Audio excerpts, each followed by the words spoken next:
Sa ngalan ng Ama, ng Anak, ng Espiritu Santo. Amen. Panalangin para sa mga may sakit. Ama naming mapagmahal, hinihiling namin ang kagalingan para sa lahat ng mga kapatid naming dumadaan sa anumang klase at uri ng sakit.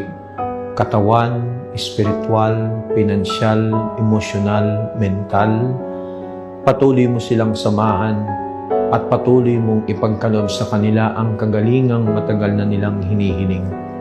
Naway ang panibagong lakas na kanilang makukuha sa iyo sa pamamagitan ng kanilang panalangin ay tunay na magbigay ng panibagong pagkakataon upang sila'y patuloy na sumunod sa iyo at maglingkod. Patuloy mo silang basbasan sa kabila ng mga sakit at hirap na kanilang pinagdadaanan.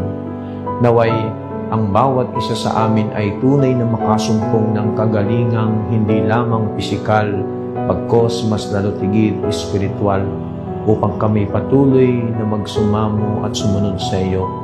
Ito ang siyang aming samantalangin sa ngalan ni Kristong anak mo na siyang tagapagpagaling. Amen. Sa ngalan ng Ama at ng Anak ng Espiritu Santo.